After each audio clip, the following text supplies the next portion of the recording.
Welcome back to our channel. Today you're about to witness a flight where silence nearly became disaster. But one observant, 17-year-old girl noticed something no one else did, and it changed everything. The flight began like any other, wrapped in the quiet confidence of routine. Passengers boarded without urgency, sliding bags beneath seats, settling into familiar discomforts. Overhead bins clicked shut. The aircraft waited patiently at the gate. Lights glowing softly, engines still resting. Outside, the sky held a calm blue, untroubled by weather or warning. Nothing suggested that this journey would become anything more than another forgettable crossing between two cities. Among the passengers sat a 17-year-old girl, quiet and observant, her eyes following. Small details others ignored. Without realizing, they were ignoring anything at all. She chose the window seat not for the view, but for the rhythm it offered. The slow movements on the tarmac, the distant vehicles, the choreography of preparation soothed her thoughts. She had learned long ago that patterns mattered. Patterns explained things. As the plane pushed back, she noticed the way vibrations traveled through the seat frame, subtle and measured. She counted them without numbers, letting the sensations arrange themselves naturally. When the engines finally roared to life, she felt the familiar pressure in her chest and breathed through it calmly, steady as the climb began. Takeoff unfolded smoothly, the ground pulling away as clouds rose to meet the wings. Passengers relaxed once seatbelt signs dimmed. Conversations blooming softly across the cabin. Somewhere a child laughed. Somewhere else a screen flickered to life. The girl remained still, hands folded, eyes drifting between the wing and the cabin ceiling. She noticed the sound of airflow change as altitude increased, a whisper turning thinner, sharper. It felt ordinary, yet her attention lingered. Ordinary things often hid important truths when people stopped, listening closely enough to hear them. Minutes stretched into an hour, and the flight settled into cruising altitude. Cabin crew moved steadily down the aisle, offering practice smiles and gentle efficiency. The hum of engines blended into the background, a constant reassurance of motion and control. Outside, the sky deepened, clouds flattening into endless white fields. The girl shifted slightly, noticing how the vibration through the floor softened more than expected. It was slight, almost meaningless, yet it registered. She dismissed it at first, telling herself it was imagination, the mind inventing stories out of boredom. Then the announcement stopped. At first, no one noticed. Silence on a plane rarely feels strange immediately. Screen still glowed. The engines still hummed, but time passed and no voice returned. No updates, no gentle reassurance. The absence grew heavier with every unnoticed minute. The girl sensed it before others did, feeling the cabin's mood tighten imperceptibly. Silence was not empty. It was filled with questions waiting to be asked. She watched the crew closely now, their movements a fraction quicker, their eyes avoiding lingering contact with passengers. A subtle tension spread like a ripple beneath calm water. People checked watches, adjusted seats, glanced toward the front of the aircraft. The girl's attention fixed on the ceiling lights, steady and white, except for something she could not immediately name. She leaned back slightly, changing her angle, and felt it again, a difference in vibration, a faint irregularity beneath the steady hum. It came and went, not enough to alarm, but enough to exist. She focused, letting her senses narrow, blocking out everything else. The engines continued their song, but the rhythm felt altered, as if a beat had been removed and replaced with a pause too small to hear consciously. Her heart quickened, not with fear, but recognition. Patterns again. She had always trusted patterns more than words. Around her, passengers whispered softly, wondering why the cabin felt different. Some smiled nervously. Others scrolled through phones, searching for distraction. The girl did none of that. She watched, listened, and felt, her mind quietly assembling fragments without rushing to conclusions. Somewhere beyond the cockpit door, unseen struggles unfolded. The girl could not know that yet, but she sensed distance growing between what appeared normal and what truly was. The silence from the front remained unbroken, stretching thin patience into fragile concern. She noticed a flight attendant pause briefly near the galley, taking a breath that lasted half a second longer than usual. That breath mattered. Everything mattered now. The girl's fingers tightened, together as another irregular vibration passed through the seat, brief, almost apologetic. Clouds thickened outside, dimming the cabin light. The wing cut through them steadily, leaving nothing behind. The girl's reflection stared back faintly from the window, eyes focused, alert. She remembered nothing specific, no lesson or warning. Just a feeling she had known before when something invisible began to shift. Around her, people were beginning to sense it too, though they lacked words for it. The plane continued forward. Engines faithful, structure strong, yet something silent had changed. As the minutes passed, the absence of communication became undeniable. No voice, no explanation, just motion and quiet.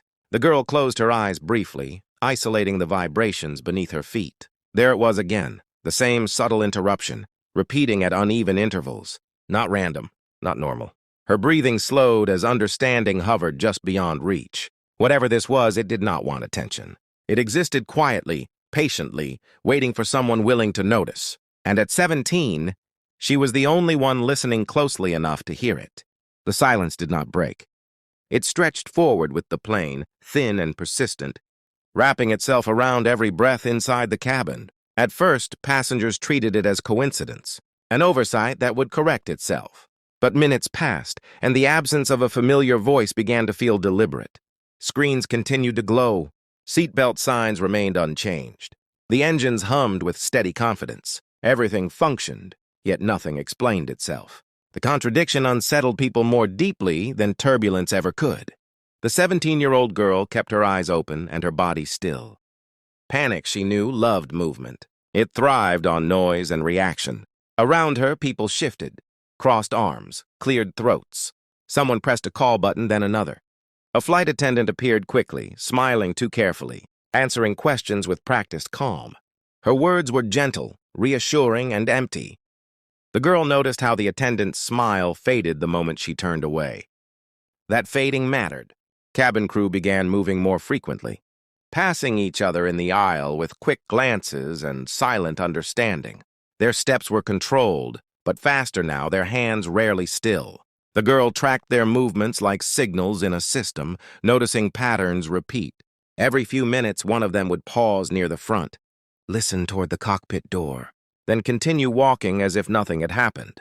Nothing was said, but something was clearly unfolding beyond sight. Passengers began to sense it together, a collective awareness rising without language. Conversations lowered into whispers. A man 2 rows ahead stared at the ceiling longer than necessary. A woman clutched her bag, fingers tight around the strap. The girl felt the cabin change temperature, not physically but emotionally. Fear did not arrive all at once. It seeped in, slow and unnoticed, until it was everywhere.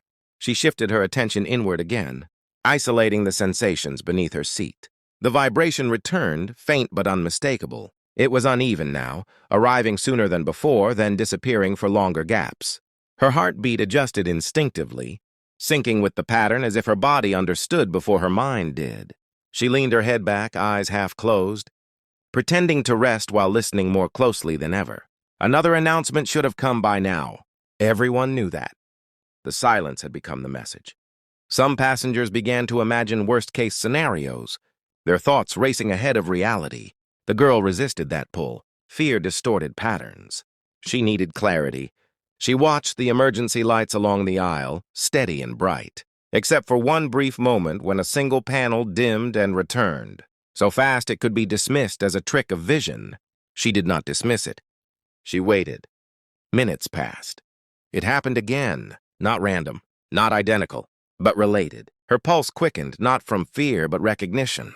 Something was adjusting itself automatically, correcting a problem no one was meant to notice. Silent systems worked best when humans stayed calm.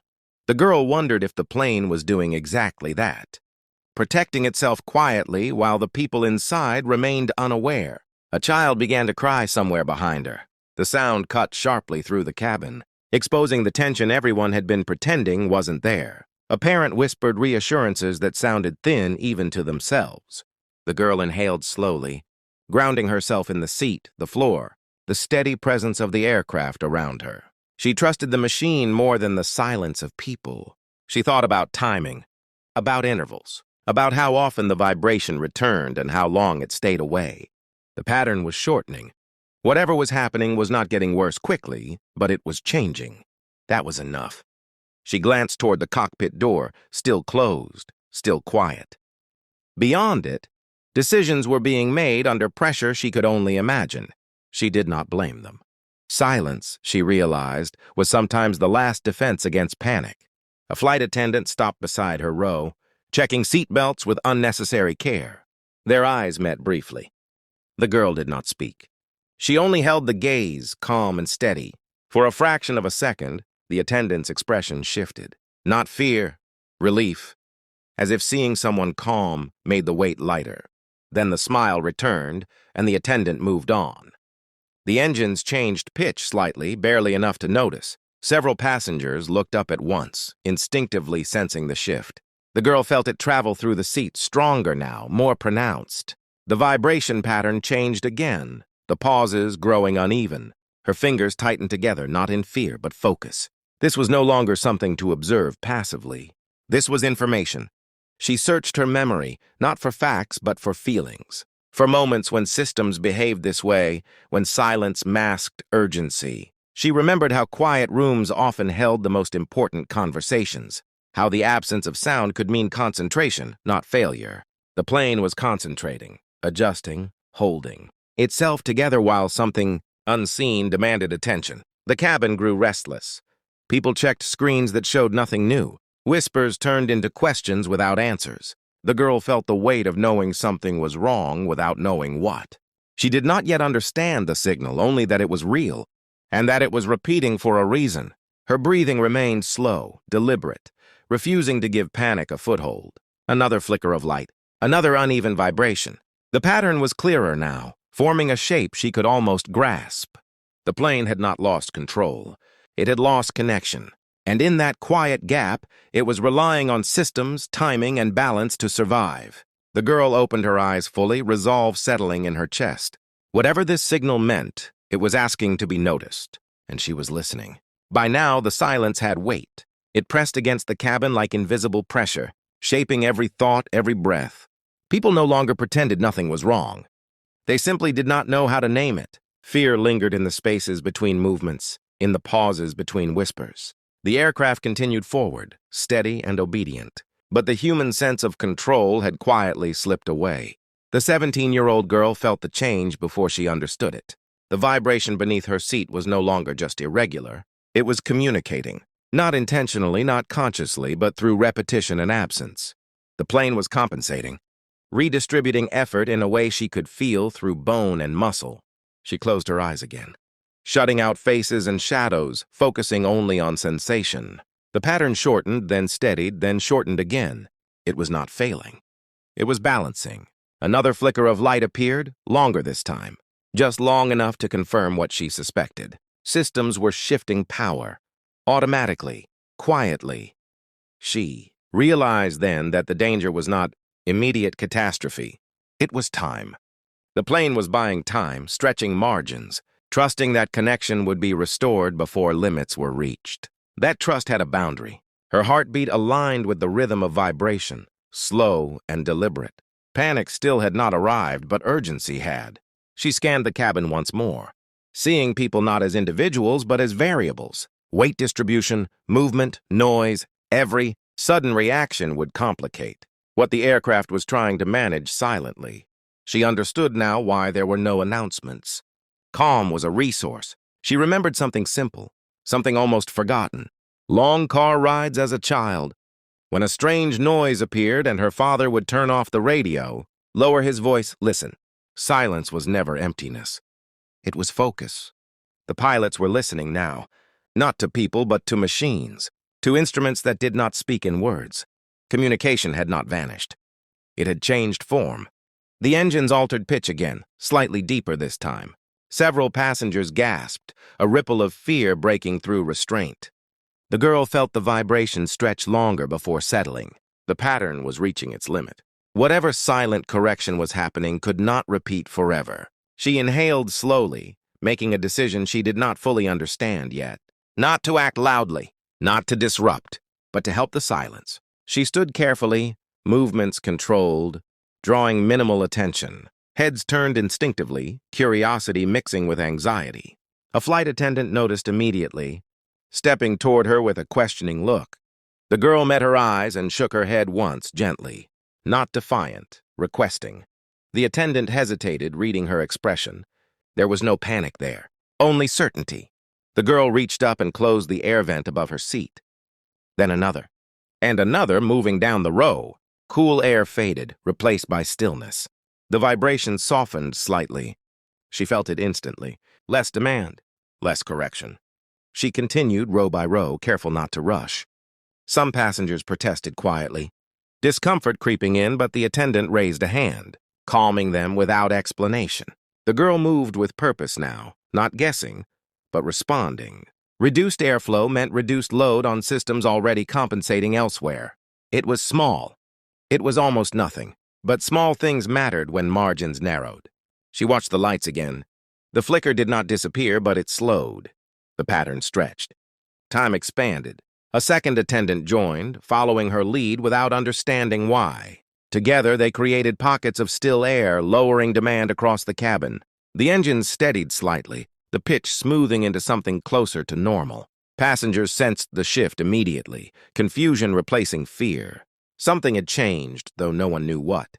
The girl returned to her seat, heart steady, mind alert. She had not solved anything. She had only listened and responded.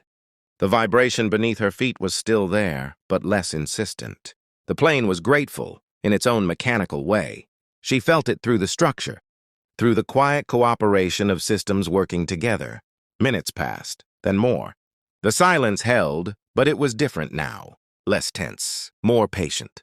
The cockpit door remained closed, but the struggle beyond it was easing. Somewhere ahead, instruments were stabilizing, readings settling into safer ranges. The girl watched the wing through the window, its motion smooth against the clouds. The aircraft was still strong. It only needed understanding. Then at last, a sound broke through. Not an announcement. A soft chime, subtle, almost apologetic. Screens flickered briefly, then refreshed. The vibration changed again, this time into a familiar, reassuring rhythm. The girl exhaled slowly, shoulders relaxing for the first time since the silence began. Connection was returning. Passengers stirred, relief spreading unevenly. Some smiled nervously. Others wiped their faces. The attendants exchanged glances, relief evident now, no longer hidden. One of them looked toward the girl, eyes wide with quiet gratitude. No words were spoken. None were needed. The plane continued forward, systems synchronized once more. The silent signal faded back into normalcy, disappearing as quietly as it had arrived. Most passengers would forget this moment quickly, folding it into the blur of travel memories. They would never know how close timing had come to mattering more than comfort. The girl sat back, hands resting calmly, gaze steady. She did not feel like a hero. She felt like a listener who had answered when something asked softly for attention. The silence had spoken, and she had heard it. The return of sound did not arrive dramatically. It slipped back into the cabin the same way it had left, quietly and without ceremony, a gentle shift in engine rhythm, a familiar steadiness beneath the floor, the subtle reassurance of systems talking to one another again. Passengers sensed it before they understood it. Bodies relaxed, shoulders dropped, breaths deepened. The plane had not announced its recovery, but everyone felt it. Moments later, the first announcement finally came. The captain's voice was calm, measured, almost ordinary. There had been a temporary communication issue. Everything was under control. The flight would continue safely. Apologies for the silence. Thank you for patience. The words were simple, but they carried weight now. People listened differently after fear had passed through them. Some smiled in relief. Others closed their eyes, letting tension drain away. A few wiped tears they had not realized were there. The 17-year-old girl listened too, but she did not need the reassurance. She had already felt the plane stabilize long before the words arrived. Her attention drifted instead to the structure around her. The quiet cooperation of metal, air, and calculation. The aircraft had never panicked. It had only adapted. Humans were the fragile part of the equation. Cabin crew resumed normal movements, slower now, lighter. The smiles returned, this time genuine. One attendant paused beside the girl's seat, offering water with a nod that said more than words ever could. Their eyes met briefly. Gratitude passed silently between them, understood but unspoken. The girl accepted the cup, hands steady, expression unchanged. She did not feel special. She felt aligned. Outside the window, the clouds thinned, sunlight breaking through in soft layers. The wing reflected it cleanly, cutting through the sky with renewed confidence.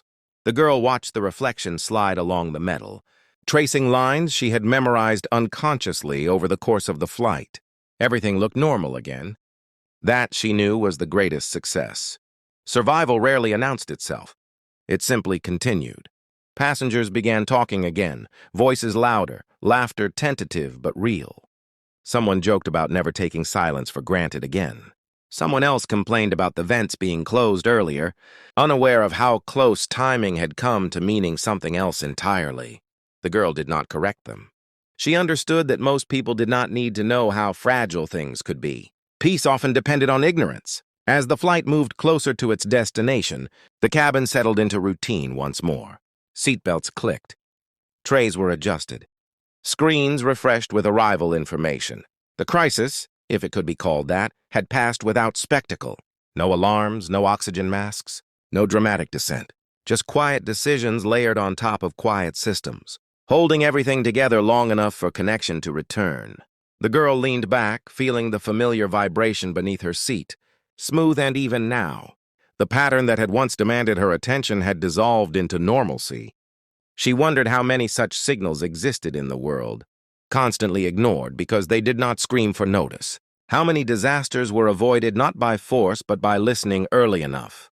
She thought of the pilots beyond the cockpit door, never knowing exactly why the margins had widened when they needed it most. They would review data later, analyze logs, search for explanations. They might find none that fully captured the human element.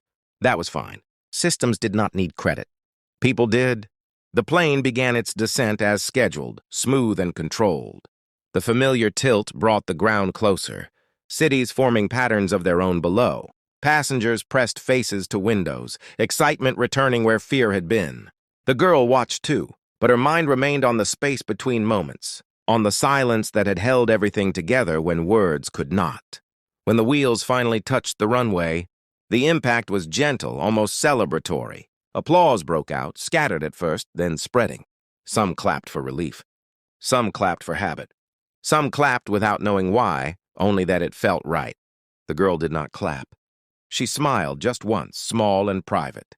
As the plane taxied toward the gate, the cabin filled with movement again. People stood, stretched, gathered belongings. Life resumed at its usual pace, eager to forget how easily it could have changed. The girl waited patiently, letting the aisle clear. She felt no urgency to leave. She carried something quieter now, something that did not need to be shared loudly. At the door, a member of the crew stopped her gently, thanking her without explanation, without details. Just gratitude, just recognition. The girl nodded, accepting it the way one accepts weather or gravity, necessary, impersonal, real. She stepped into the terminal with the others, blending instantly into the crowd. No one turned to look. No one pointed. She liked it that way. Heroes, she believed, were not meant to be noticed. They were meant to return things to normal and then disappear. Behind her, the aircraft rested peacefully, its brief struggle already archived into data and memory. Ahead of her, life continued, noisy and imperfect. The girl adjusted her bag and walked forward, carrying with her the knowledge that silence could save lives, that listening mattered, and that sometimes the smallest actions changed, outcomes no one would ever fully understand. The plane survived because machines adapted, because pilots stayed calm, because systems held, but also because one quiet passenger noticed a signal that did not ask, to be heard loudly. And that was enough.